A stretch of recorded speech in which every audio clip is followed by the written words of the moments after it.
Ce soir, on ouvre du Magic, ouais. Regardez, cette magnifique boîte Tarkir. Enfin, c'est un bundle, hein, donc on va avoir dedans 8 boosters de jeu. Et on va avoir normalement, il me semble, si je dis pas de bêtises... Ah non, il n'y a pas... Ah non, c'est que des boosters de jeu. Et combien du coup? 9. Ah, il y a 9 boosters de jeu, d'accord. Il n'y a pas de booster collector, ok. Parce que c'est pas le bundle spécial, c'est un bundle normal. C'est la maison de la presse qui m'a envoyé ce truc. Parce que désormais, bah, en fait, ils vendent du MTG, entre autres. Et du coup, régulièrement, maintenant, ils m'envoient un petit bundle qu'on peut s'ouvrir. Et donc, c'est un live, entre guillemets, sponsorisé. Ça m'a été gracieusement offert par la maison de la presse. La maison de la presse où j'allais acheter mes petits magazines. Mes petits magazines de jeux vidéo et de métal quand j'étais petit, parce qu'il y avait une maison de la presse à Nantes, il fut un temps, mais elle a fermé. Elle a été remplacée par un magasin de téléphone portable. Yes. Un petit Hugin ou un petit Elspeth, bah écoute, le Hugin on l'a déjà ouvert, mais je dis absolument pas non pour un deuxième Hugin, hein, vraiment. Et oui, non, mais il y a plein de choses à ouvrir. Hein. En plus, il y a quelques cartes qu'on spike là. Il y a l'artefact rouge là qu'a spike, parce que je crois qu'il est pas mal joué en standard. Il y a le Hugin qui vaut toujours un bras, hein, de toute façon. Mais après, toujours Mox, Crater of Behemoth. La Voice of Victory qui a pas mal spike aussi. Hein. Mais en fait, ce qui fait que la dernière fois, on a vraiment fait une ouverture de zinzin. Parce qu'on a fait Voice of Victory Foil, le Baby Hugin. On a fait le Crater Roof. On a fait le seul land qui nous intéresse vraiment, c'est-à-dire celui qui fait du mana bleu et qui empêche de contrer les sorts. La Mistress Village. Et donc c'est pas mal en vrai. Hein. Betor aussi, qui est le dragon de clan le plus qui cote le plus. Non, on avait fait vraiment une très très belle ouverture. Bah, espérons qu'on continue dans le sillon de ce dernier live Magic qu'on a fait et qu'on ouvre des petites dingueries quoi. Ce serait bien. Salut Joasiu, comment vas-tu? J'ai ouvert un bundle il y a quelques jours, rien de très flamboyant. Ouais. Bah, j'espère que toute ma luck n'est pas partie dans le dernier live. On verra. On se rappelle quand même que la dernière boîte que m'a envoyée la maison de la presse, on a eu que de la merde dedans. Les pauvres. Mais c'est pas de leur faute. Enfin, vous savez que normalement, quand on crée du contenu Magic et qu'on a des sponsors, généralement, ils peuvent pas choisir les boosters qu'ils nous envoient. Hein. Donc ça reste du hasard total, contrairement à ce qu'on peut lire parfois. D'ailleurs, vous avez la preuve avec moi, parce que autant des fois... En fait, j'ai l'impression qu'il n'y a pas vraiment de juste milieu, moi, avec mes ouvertures. Soit on fait des ouvertures de fou, où littéralement, on fait full value, soit on ouvre rien. J'ai l'impression que c'est un peu tout ou rien avec moi. Parce que moi, je suis un mec extrême, en fait, c'est ça le truc. Et bah écoutez, je crois qu'on va pas attendre plus longtemps que ça pour se baffrer cette petite boîte. Je pense que je vais l'ouvrir assez vite parce qu'on a pas mal regardé les cartes la dernière fois. On a vu tous les nouveaux effets, toutes les nouvelles mécaniques. On s'est arrêté un petit peu sur chaque carte qui me paraissait intéressante. Là, on va ouvrir ça un peu comme des sagouins. On va quand même lire les rares et les mythiques. Parce qu'on n'est pas non plus... On n'est pas des animaux, hein, quand même. Puis on va regarder aussi ce qu'il y a dans le bundle, quand même. Il n'y a pas que les cartes, il y a plein de choses. Hop là, poubelle. On jettera ça après. On a toujours le petit art spécifique à l'extension dans les bundles. Voilà, qui est très très cool. C'est qui a dessiné ça? Andrew Marr, ok. Bah c'est pas dégueu. Bravo à lui. Il y a vraiment une énergie qui se dégage de cet illus. Le petit bundle, pardon, bien évidemment. Et ça, en fait, c'est quand même bien pratique pour ranger les cartes. Moi, je vous avoue que j'en prends un par extension, quoi qu'il. Parce que ça permet de stocker les cartes dans des boîtes pas trop laides. Bon, c'est pas les plus beaux visuels qu'ils nous mettent. Bon, là, on a les dragons de clan, c'est sympathique. C'est pas les plus beaux visuels, mais c'est toujours mieux que d'avoir juste une simple boîte en carton. Puis à la limite, ça se customise aussi. Hein. Hop, alors, dedans, on va avoir les petits marqueurs, les plus 1+1, les marqueurs stun. Voilà. Marqueur vol, marqueur portée. Les autres, je sais pas trop. Peu importe. Oh, le magnifique dé. Ouh, ça, c'est du dé. Alors, ça, c'est du dé. Ça, excusez-moi, mais ça, c'est du dé. Le mot dé, un dé. Eh, il est pas mal, hein. Attendez, je vous fais un petit focus dessus, là. Oh. Et vous avez vu? C'est quelque chose, hein, avec les reflets et tout à l'intérieur, là. Pas mal. Pas mal, on dirait un bonbon. Bien évidemment, on a un petit... alors, une carte promo. Ça, c'est le classique des bundles. La petite carte promo... Crieuse de bataille témurienne. On va la lire quand même. Attends, je vais ouvrir, ce sera plus pratique. Ce sera bien plus simple. Parce qu'on a le petit set de land, évidemment. Et on a aussi... la carte promo. Alors, elle coûte 3. Donc, elle coûte vert, plus bleu, plus rouge. Donc, effectivement, elle coûte Témur. Elle est 4-3. Et pendant notre tour, les sorts qu'on lance coûtent 1 de moins à lancer pour chaque créature que l'on contrôle de force supérieure ou égale à 4. C'est intéressant. La carte promo, généralement, c'est jamais quelque chose d'incroyable. Ça, c'est intéressant, par contre. On a les Land Full Art Foil, ça, c'est intéressant. Et en fait, je suis un débile parce que je crois que je les ai encore commandés à l'unité. Hein. Faut que j'arrête de faire ça. Hein. Faut que j'arrête de commander. Alors qu'à chaque fois, j'achète le bundle, et enfin, ou qu'on me l'offre, du coup. Salut, Optimal, ça va?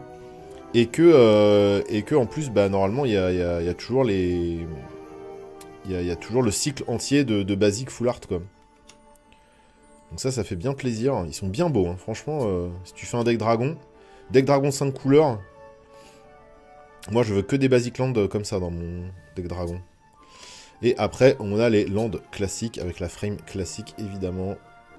Comme voici. Et la caméra, elle a du mal avec le foil en ce moment, je sais pas trop pourquoi. Ça, c'est beau, ça. Ça, c'est beau, ça. Ça, c'est du beau carton, ça. Les marais, peut-être un chouïa moins intéressant. Sur certains basiques, il y a toujours un petit dragon qui se cache, si vous regardez. Genre là, il y a un petit dragon qui se cache. Alors, pas tous, hein, mais... Là, il y en a un qui est là-haut, là, qui vole. Ici. Voilà, je suis pas sûr, peut-être caché dans les montagnes, je sais pas. Là, il y en a un tout au bout, là, regardez, sur la forêt.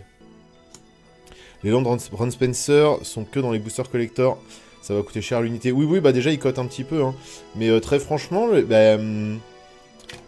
les lands œil, là, je suis pas hyper attiré par eux. Je préfère les lands où on voit juste l'ombre du dragon. Ça va, ça va. Je les garde au chaud pour mon deck Sion. Pardon, tu parles de quel land? Tu parles de land spécifique? Et voilà, et là on a les mêmes mais en pas foil. Ceux qui risquent de bien coter aussi, c'est les basiques Edge of Eternity. Oui, peut-être. Bah, je sais pas, moi je tire pas trop de plans sur la comète. En fait, tout ce qui va être basique full art, on sait jamais trop. C'est que par exemple, je m'attendais pas à ce que les lands Magali Villeneuve cotent autant. Puis en fait, ils cotent.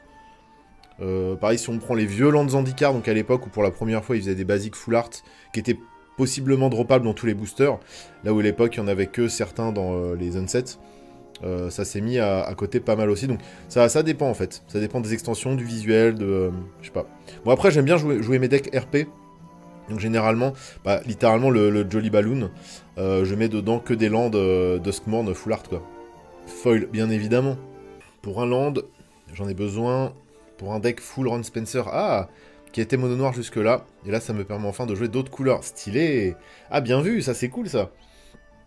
Pour du bracket 1, deck thématique Ron Spencer, ça c'est très chouette, très bonne idée. Effectivement, t'es obligé d'attendre que Ron Spencer dessine plus de cartes pour pouvoir augmenter le deck. C'est pas mal, je trouve, c'est une bonne idée. Les petits boosters, donc il n'y a pas de booster collector, je suis un peu déçu, je vous avoue. 4, 5, 6, 7, 8, 9, donc 9 boosters. Effectivement, 9 boosters. Et c'est parti. Allez, c'est parti. Fervent Abzan. Blâme de Narset. Champion de Duzan. Bouclier solaire. Arachine. Concentrer son esprit. Brigade Lame Nuit. Intimidateur des sommets. Tigre iridescent. Blizzard déconcertant. C'est déconcertant de voir un blizzard pareil. Monument de Jeskai. D'ailleurs, si vous regardez le monument de Jeskai, il a exactement la forme du logo des Jeskai, qu'on peut retrouver ici, hein, dans la textbox. Et pour chaque monument de clan, et ben en fait, si on regarde bien, le symbole du clan est caché dans l'illustration. Alors, j'ai pas fait encore de Art of Magic sur Tarkir, je sais pas si je vais en faire un, on verra. Mais ça, c'est un petit easter egg plutôt cool, je trouve. Et derrière, on a le Conquérant Clairon qu'on avait déjà ouvert. Voilà, qu'on connaît, on va pas le relire. Ah, Teval. Bon, Teval, il est très cool, hein. Il coûte 5, dont noir, bleu et vert. Il est 6-6, il a le vol, il a le lien de vie. Et les sorts qu'on lance, on la fouille. C'est-à-dire qu'en fait, on peut exiler des cartes de notre cimetière pour payer un générique. Un incolore même, d'ailleurs, pas générique. Et à chaque fois qu'on lance un sort, on perd un nombre de points de vie égal à sa valeur de mana. Alors ça, c'est un peu énervé. Mais en fait, le truc, c'est que la fouille, c'est tellement fort. Surtout, c'est des couleurs. Là, on a Golgari dans les couleurs, donc ça veut dire qu'on va facilement remplir notre cimetière.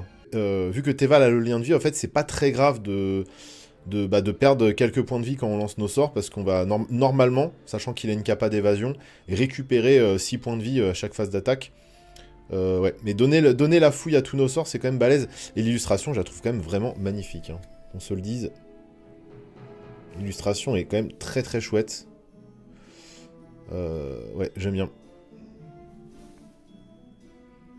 Ça rappelle un petit peu les les vieilles illustrations des albums de prog des années 70, je trouve. Quand vraiment on fait un focus sur le dragon, il y a un peu... les pochettes de Asia ou des trucs comme ça, pour ceux qui l'ont. Et je pense que vous l'avez. Bah ça fait 2 rares mythiques dans le même booster, c'est très cool. Et une foil ancêtre déracinée, Osef, Caverne du Sacrifice, qui a une illustration aussi incroyable. Hein. C'est le bilan commun qui est le plus beau, je trouve, du cycle. Ok, et bah sympathique premier booster, on va pas se mentir. C'est une meilleure mythique que ce à quoi j'ai eu droit. Merde, putain, ouais, t'as vraiment fait une ouverture pas ouf. Sachant que tes vals, je pense pas qu'ils valent plus de 2-3 balles, avec les frais de port. Avec les frais de port, bah je sais pas, t'as 5 balles. Je ne sais pas. Ok, allez, on y va. Sauvage, Chris Tempête, Léopard du sous-bois, Lancière, Chevauche Dragon, Murmure sans fin, Héritage d'Alécha, Vainqueur en titre, Sonneur de cloche de haute cime, Courant défibrillateur, Chasseuse en harmonie. Salut Tampskron. Je viens voir des gens ouvrir des meilleurs trucs que moi. Alors, si tu veux, il y a une ouverture sur ma chaîne Magic. La dernière qu'on a fait. L'ouverture Tarkir, qui est folle. On a fait vraiment une ouverture bien zinzin. Et là, bon, c'est le deuxième booster. Pour l'instant, le premier booster, on a été régalé. Sur Tarkir, on va espérer que je continue à avoir de la luck. Chasse du dragon glacial. Oh putain, on a vraiment de la luck. Hein. Le village de l'Ève-Brume, encore une fois. on a vraiment de la luck sur cette extension. Et bah tant mieux, j'en ai un deuxième. Alors moi, je joue pas dans des formats éternels ou quoi que ce soit. Ça, bah celui-là, forcément, il va finir sur Card Market parce que j'en ai déjà un. Et comme ça, je m'achèterai l'art alternatif. Et paf. Ouais, non, on est régalé. Hein. Sachant que j'ai ouvert aucun land rare, à part le... Alors, celui qui fait pas partie du cycle, là, celui avec les dragons. Je sais plus comment il s'appelle, celui où il y a les Hédrons sur l'illustration.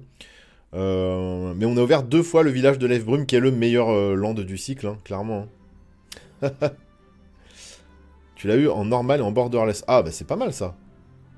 En vrai, c'est vraiment pas mal. C'était pas un bundle à vide. Hein. Moi, j'ai déjà ouvert des bundles où j'ai fait littéralement 0 value sur le bundle. Hein. J'ai fait l'inverse de toi sur mon display collector. Je pense que je n'exagère pas en disant que j'ai ouvert un des pires display collector. Genre dans 1% des plus mauvais. Ouais, mais ça arrive. Hein. Ça peut arriver. C'est Magic, les gars. Hein. C'est la française des jeux des temps modernes. Hein. Alors quand même pas. J'abuse évidemment en disant ça. Parce que normalement, les boosters, tu les ouvres pour jouer. Mais puis il y a quand même des jolis visuels quoi qu'il arrive, même dans les cartes, pas forcément value, mais... Là j'ai de la chance. Est-ce qu'on va avoir une autre rare derrière? Une commune foil, ok. Ça me va. Le marigot lugubre, pareil, illustration magnifique. Alena Danner, peut-être me renseigner sur... une magnifique plaine en series. Ok. Bah ça commence très bien. 2 boosters plutôt cool. Merci beaucoup la maison de la presse. Ma carte la plus chère, c'est Mox Jasper Showcase non foil. Ce qui doit représenter quand même 15 balles, je pense, à peu près. C'est vrai que c'est pas ouf. Ça rembourse même pas un booster collector. Ok, folle épopée. Représentante des routes marchandes. Bête de somme de la route du sel. Est-ce que la route du sel fait partie des routes marchandes? Fervent témurien. La chevalière de jaillisseur des sables. Ils en font des choses. Hein. Forme de la frange ardente. Sentinelle sertie de jade. Lui, il est grand singe et serpent. Il est pas singe, il est grand singe. L'orage des dragons jaillissants. Je trouve que le cycle des tempêtes est vraiment stylé. Il y a un cycle d'enchantement... Enfin, tempête orange. Orage, pardon. En tout cas, les visuels sont plutôt cool. Garde du corps, orateur de la voix en Unco. Vétéran de 100 batailles en Unco. Une petite showcase qui fait plaisir. Garde-l'or de Kérou, mais qu'on connaît déjà, il me semble. Qu'on avait déjà ouvert. Et derrière, la vengeresse des morts. Alors ça, c'est une rare. Ça vaut pas grand-chose, mais je ne suis pas sûr qu'on l'ait ouverte. Du coup, elle coûte 3, dont 1 noir. C'est une 2-4, elle a le contact mortel. Très bon body 2-4 hein, pour le contact mortel. Elle a la mobilisation X, X étant le nombre de cartes de créatures dans notre cimetière, c'est-à-dire qu'à chaque fois qu'on attaque, on va créer X jetons de créatures 1-1, guerrier engagé attaquant, qu'on va sacrifier à la fin du combat. Ça fait, entre guillemets, du moteur à sacrifice, dans le sens où on va être obligé de les sacrifier. Ça peut synergiser avec pas mal de trucs. C'est costaud, hein. C'est costaud parce que 2-4 contact mortel, on va attaquer. Derrière, il suffit même qu'on ait une ou deux cartes au cimetière. Enfin, de cartes que de créatures, évidemment. Même en limité, ça, c'est ravageur. Hein. Non, c'est plutôt cool. Bon, je sais pas où ça rentre chez moi, parce que j'ai pas de deck pour l'accueillir, mais la carte est chouette. Derrière, on a le crocodile paré. J'éclaire un peu mieux, parce que forcément, les cartes blanches sont trop éclairées, les cartes noires pas assez. L'illustration du crocodile paré est quand même très chouette. Hein. Il a quand même de la gueule. Et derrière, on a un land full art, qu'on a déjà en 1 milliard de fois. Bon, on construit aussi, c'est fort. Hein, non, mais bien sûr, hein, la carte, je sais pas si ça cote, mais ça, je mets de côté, évidemment. Alors, porteur de gloire. Agente de Cotis. Juste coup. Ah bah tiens, c'est l'illustration qu'il y a dans le bundle. La vengeresse des morts, ça a l'air largement mieux que ce que son prix peut laisser supposer. Oui, je suis d'accord. Bah ça va peut-être faire un peu comme Voice of Victory, hein, parce qu'on a un peu un effet similaire. Et Voice of Victory, bah ça a quand même pas mal spike. Donc pourquoi pas. Artisane méticuleuse. Marchande réputée avec sa grosse tortue, elle est incroyable. Sentinelle Bryce Gull. Aïeul furieux.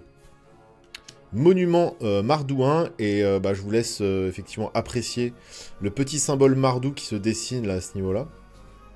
Voilà, comme tous les monuments. Lanceuse de foudre prodige. Briseur de formation. Derrière, on va voir la rare. La rare. Ah, putain, mais vraiment. Putain. On fait la même ouverture.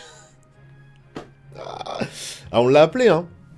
On l'a appelé. Il y avait même son pote en début de booster, voilà. Et quand même, hein. Putain, on en fait de la value, hein. Ah, c'est cool. Putain, on est chanceux, c'est ouf. La chance qu'on a sur Tarkir, ça change. Ah, le call de fou, quoi. Là, pareil, là, il est facile à voir, le monument, parce que vous l'avez directement sous forme de cailloux dans l'illustration. Voilà. Derrière, on a la caverne du sacrifice en foil, on s'en fout, et un token copie. Et putain, quelle ouverture, hein. Bien évidemment, merci la maison de la presse de m'avoir envoyé une bonne boîte cette fois. Par contre, c'est exactement la même ouverture que la dernière fois.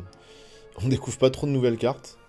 Alors que bon, une petite Elspeth, un petit Mox, on dit pas non. Cerf Fonteneige, Crocodile paré, tu es très beau Crocodile paré. Tapeur tapé. Ah mais c'est vrai, on se fait toujours taper quand on est un tapeur au bout d'un moment. Sauvageon de Sagou. Manœuvre coordonnée. Dragon de l'île de Dirgur. Creuster de 12 Iut. Putain, désolé pour les prononciations Tarkir, j'ai pas l'accent Tarkir. Maître Pinceau Jeskai. Orage de dragon corrosif, sans folle, c'est magnifique. Le cycle d'orage, incroyable. Avant-garde de Zurgo. Le dragonnet des roches en showcase, qu'on connaît déjà, mais qui est magnifique. Les showcase en foil aussi sont vraiment bien. Première ligne unie. Ok, ça on connaît pas. C'est une rare qu'on connaît pas. Et c'est une rare qui nous dit, regardez les... Alors ça coûte 4, pardon, c'est un rituel. Et ça nous dit, regardez les 7 cartes du dessus de votre bibliothèque. Mettez sur le champ de bataille jusqu'à 2 cartes de permanent non-créature, non-terrain, avec une valeur de mana inférieure ou égale à 3 parmi elles. Mettez le reste en dessous de votre bibliothèque. Ah, donc ça, c'est plus pour les decks enchantements, je pense, ou artefacts. Parce que non-créature, non-terrain sur 7 cartes. Et qui coûte combien? Faut que ce soit moins de 3. Ah ouais, c'est pas terrible, ça. C'est pas terrible du tout. C'est-à-dire pour 4, tu fais maximum 6... C'est-à-dire que tu peux tricher sur le cast jusqu'à 6 mana grand max. Et non-créature, non-terrain, quoi. Ouais, donc faut vraiment que tu sois enchantement orienté, ou... Ouais, dans les decks aura, peut-être. Hein. Ça commence à être joué, ça même en pionnier. Ah ouais? Après, ouais, dans le bon shell. C'est-à-dire que vraiment, tu joues ça dans un deck aura. Avec des auras pas trop chères. Bon, tu vas caster 2 auras gratos. Je peux comprendre. Je peux comprendre, mais ça rentre vraiment... C'est une carte vraiment assez corner, parce que... Voilà, si dans tes cartes... parce que c'est non-créature, non-terrain, ouais, donc bon. Ça enlève quand même pas mal de possibilités. Ok. En tout cas, ça ne rentrera pas chez moi. Et derrière, on a juste une foil, le gardien de l'accotement. Et encore un bilan de foil et un petit token zombie et druide qui est très très joli. Allez, on continue. Il nous reste 4 boosters. On est un peu plus de la moitié. On enchaîne un peu vite, comme je l'ai dit, parce que on commence à connaître, hein, on a vu. Avaleur de cadavres sauvages. Illustration magnifique. C'est une des plus belles du set, je trouve, cette illustration. Elle est vraiment cool. La scène est chouette et le dragon a vraiment de la gueule. Il fait partie des plus beaux du set, je trouve. Alors que c'est qu'une petite commune à la con. Souffle en fusion. Voile en peau de serpent. Praticienne en équilibre. Aînée humiliante. Elle est incroyable, elle. Cruelle vérité. Foulée d'envergure. Avant-poste nomade. Les Trilandes. On n'a pas ouvert tant que ça de Trilandes. Pourtant, ils sont utiles et jolis. Rajeunisseur, voile pluie. Encre d'essence. Et il me semble la rare. Toujours pas. Couvée de la tempête expurgente. Et une rare ou mythique? Mythique. Ah, on est assez haut, donc ce sera... Oh putain, c'est pas le Mox? Est-ce que c'est le Mox? Oh putain. Oh, ça, c'est de l'ouverture. C'est indécent. Ah non, mais ma luck sur Tarkir. Oh, la value. Oh là là là là. Ah, j'ai vu mythique, j'ai vu 246. Je fais... Là, on est assez haut quand même. Donc c'était forcément incolore ou multicolore. Aïe, aïe, aïe, aïe, aïe, aïe, aïe. Oh. Eh les gars, comme je vous dis, hein, vous verrez pas meilleure ouverture Tarkir ailleurs. Hein. Tu vous combinez ça à l'ouverture qu'on a fait il y a une semaine là. Oh. Ça, c'est de l'ouverture. Hein. Oh là là là là là. Bon, bah qu'est-ce que je vous dise. Et encore, il a bien baissé le Mox. Il a bien baissé. Donc pour 0, le Mox de Jap, on l'engage et il fait un mana de la couleur de notre choix. Et on peut l'activer que si on contrôle un dragon. C'est évidemment très fort dans un shell très spécifique de dragon, mais je suis sûr qu'il y a plein de choses à faire avec qu'on n'a pas encore vu. Et en plus, bah, petite illustration de Steven Beldin. Alors ça vaut pas celle de Dan Frazier, évidemment, mais elle est quand même très jolie. Je trouve que c'est une très très jolie carte. On est content. On est content. Je préfère me réjouir pour toi que pleurer sur ma déchatte, ceci dit. Mais oui, faut pas être jaloux, les gens. Sinon après, le karma, il va vous punir. Mais c'est gentil, en tout cas. Merci beaucoup. Mais c'est vous qui m'avez envoyé de la force. Je pense que les boosters, ils auraient pas été aussi beaux si vous en attendiez pas autant de ce petit live d'ouverture. Salut Celtic MTG, comment vas-tu? Ouais, faut que tu le récupères, mais il est beau en plus, hein. Même dans la collecte, il est bien. Alors on aurait préféré l'avoir en foil, évidemment, parce qu'on en demande toujours un peu plus. On nous donne ça, on prend ça, voilà, vous connaissez.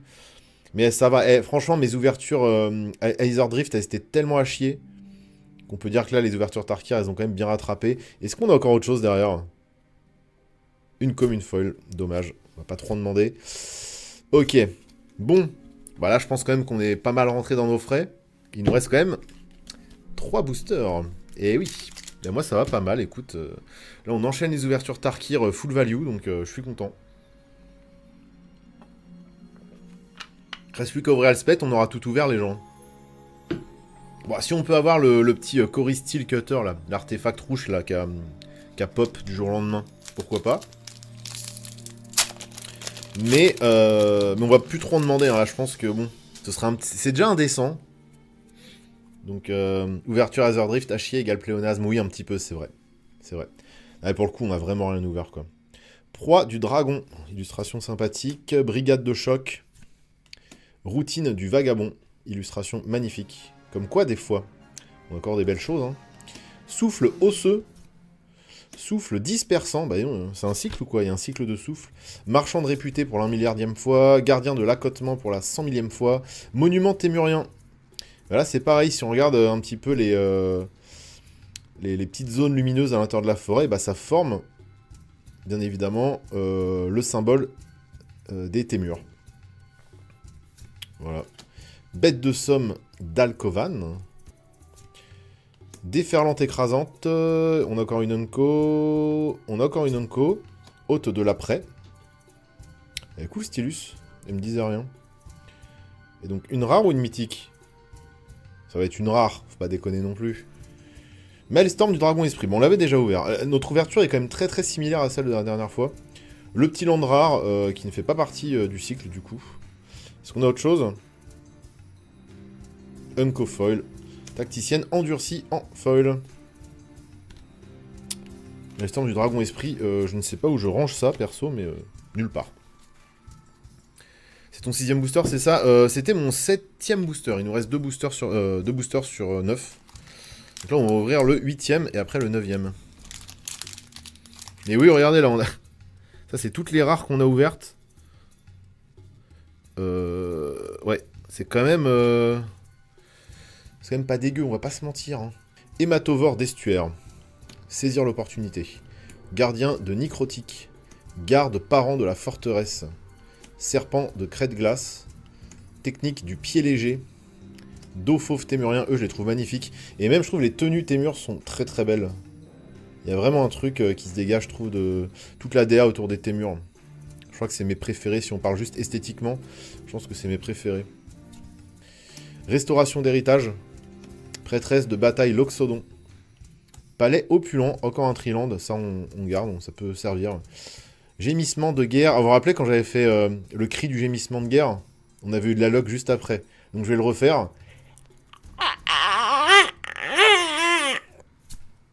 Dommage, je me suis fait punir. Renaissance des ancêtres, qu'on avait, il me semble, déjà ouvert. Et une commune folle derrière, porteur de gloire. Le petit biland et le guerrier. Ok, il nous reste un booster. Oui, on dirait des bêtes dans Star Wars, c'est vrai qu'il y a un petit peu de ça. Il y a un petit peu de ça. Bon, les derniers boosters, on va pas se plaindre. Hein. Je pense que là, on a fait quand même quelque chose d'assez joli. Merci encore, la Maison de la Presse, pour ce petit bundle bien rempli. Nourricier de l'arbre parent. Éclair jumeau. Fervent Soultail. Faucon des tempêtes. Technique de marche-flot. Messager du monastère qui est magnifique. Qui peut flexer parce que vraiment il est beau. Bravo à lui d'être aussi beau. Dragon né des roches. Très mignon. Monastère mystique. Encore un triland, ça c'est cool. Je sais pas si je les ai tous, mais... en tout cas dans les Unco, je suis content de les avoir. Manœuvre de chaos. Illustration très très chouette.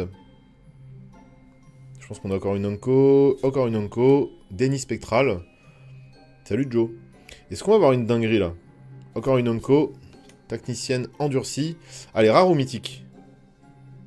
Rare. 211, ça va être un dragon.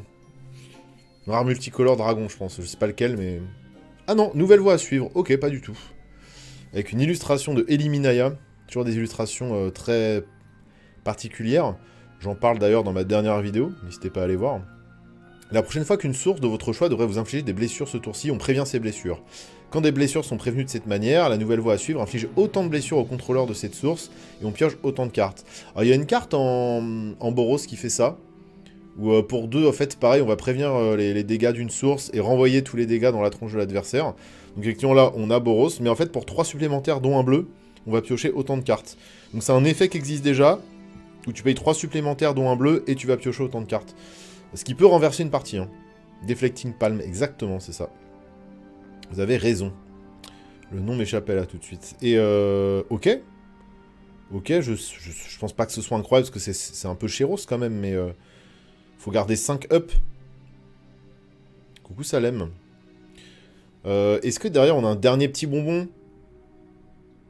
Une commune foil. On n'aura pas une autre rare foil, mais c'est pas grave. Maîtrise de la frappe sonnante. Illustration plutôt chouette. Et derrière, un biland et un token guerrier. Bah écoutez, il vaut plus rien le mode. Ouais, il vaut plus grand chose. Il tourne autour de 13-14 balles. Mais faut se méfier. Hein. Moi je me rappelle du Mox qui était sorti sur Dominaria. Finalement, c'est devenu la carte la plus chère de l'extension quelques années après, quoi. Ça reste la 3ème carte la plus chère du set. Hein. Un Arthos à 0 mana, même sans texte, c'est jouable. Bah oui, c'est ça. C'est ça. C'est que ça va trigger tellement de trucs. C'est non, c'est... Ça, je garde ça bien au chaud.